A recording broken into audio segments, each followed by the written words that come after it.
The Mizuno Rebellion Pro Low. The little brother to the Rebellion Pro 3, which I personally think is the most insane shoe on the market.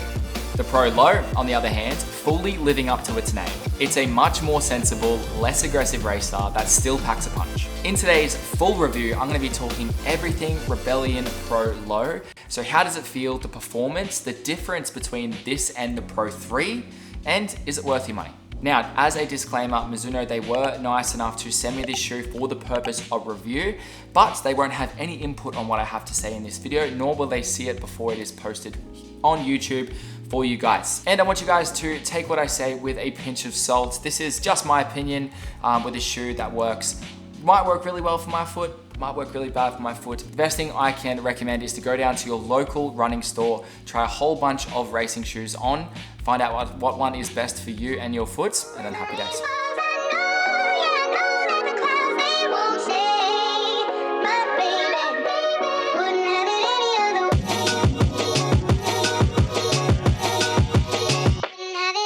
So it's a lower stacked, racing focused running shoe offering a balance of speed, stability, and a smoother, less aggressive geometry compared to its higher stacked counterpart. It has a 4.5mm drop, so 39.5mm in the heel and 35mm in the forefoot. So the Pro 3 is 61 in the heel and 53 in the forefoot. So yeah, that just screams the difference right there.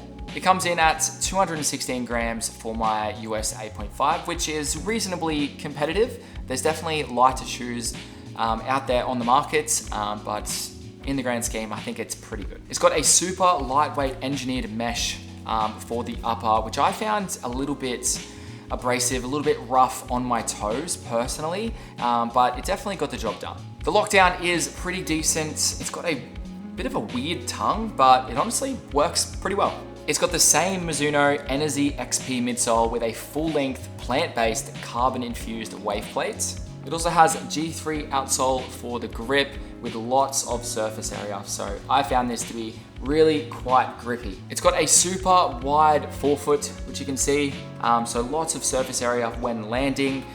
So I found it was reasonably stable through, but the toe box is pretty narrow. It's about as narrow as I can get away with.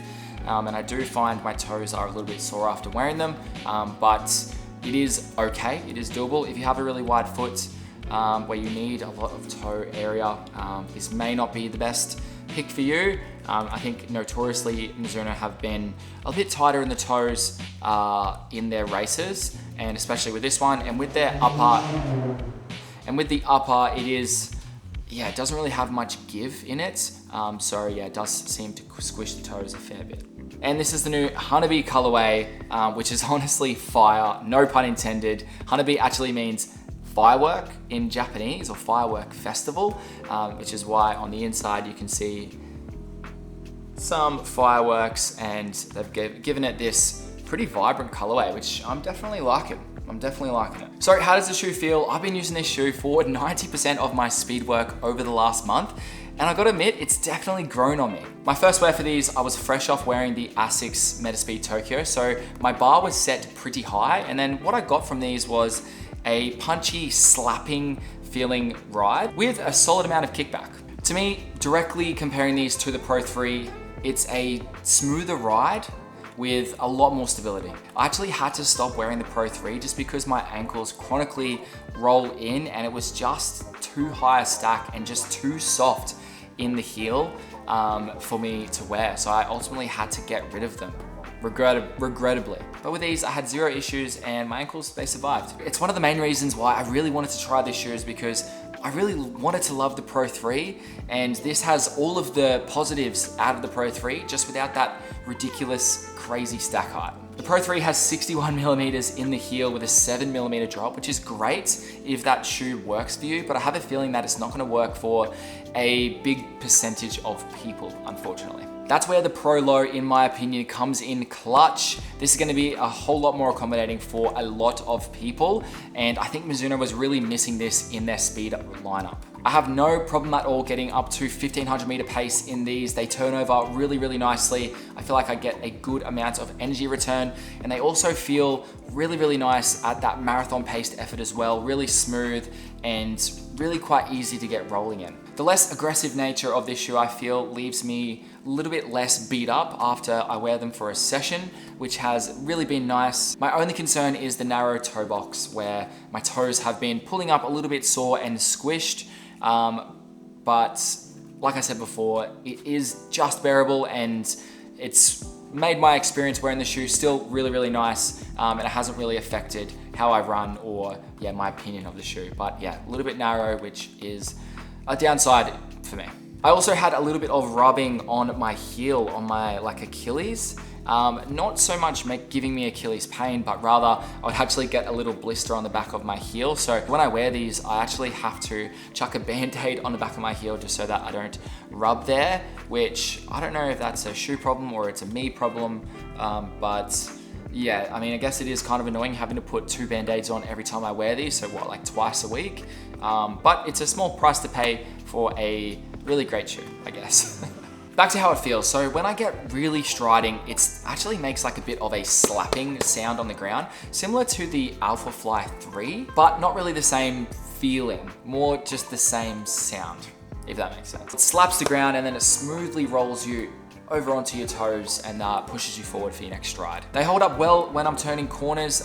It's not really that unstable in the heel. The grip I find has been really, really good as well. I would say it's on par with, say, maybe the Puma grip and the Continental grip from Adidas. I do think that there is a slight stability issue when jogging though. I mean, when you pick up the pace you do tend to land more in the forefoot, and when you're jogging, you do seem to land a bit more on the heel. If you are a full heel striker, maybe this isn't going to be the best shoe for you. It does still have some stability issues, but when comparing it to the Pro 3, it's just non-comparable. This is just almost a completely different shoe in the stability aspect. They are definitely a fast shoe through and through, so I wouldn't recommend jogging in these. So if you get one, if you want looking to get a shoe to do a bit of everything in, this is probably not going to be your best bet for the jogging aspect. But yeah, to summarize, it's basically everything that I loved in the Pro 3, but just without the craziness. I can see myself wearing these for any distance, maybe from the 5K all the way up to the half marathon.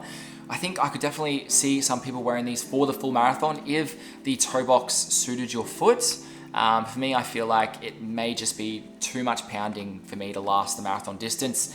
I think I could definitely get away with a half marathon, but it is a pretty versatile shoe for those different speed ranges, definitely. To me, this shoe fits in the category that I truly love so much, the tempo category. It's a super shoe that I absolutely love to train in, run K reps in, run park runs in, but wouldn't pick for a race. Other shoes that fit into this category for me are the New Balance Elite V4, the Brooks Hyperion Elite 4 PB, and the Saucony Pro 4. All really, really great shoes and all really have their place in a shoe rotation, but I'm just not really edging towards those shoes for like a key race. But they are absolutely goated for training, which I think has a really important part in someone's rotation. So who do I think should buy the Pro Low? If you're wanting a shoe that packs a punch but with a less aggressive nature, then this is the shoe for you. If you bought the Pro 3, loved it, but just couldn't handle the instability and the craziness, then this is definitely the shoe for you. If you're a heel striker with a super wide foot, then unfortunately, sorry, this is not the shoe for you. Mizuno, in my opinion, finally have a race shoe that can accompany the Neo Vista 2. I'd absolutely have no worries having a full Mizuno lineup. And that's something I didn't think that I was gonna say a year ago. This shoe has been my first pick and will continue to be my first pick all the way up until the Noosa Bolt. So did you cop a pair of the Rebellion Pro Low? What did you think? Are they much different to the Pro 3? I would absolutely say they are, but let me know in the comments what you think, how you got on with them. That is going to conclude my full review of the Mizuno Pro Low. If you've enjoyed this, make sure you give it a like and remember to subscribe to the channel so you don't miss any of my future shoe review content. Thank you so much for watching, guys, and I'll see you in the next one. Peace.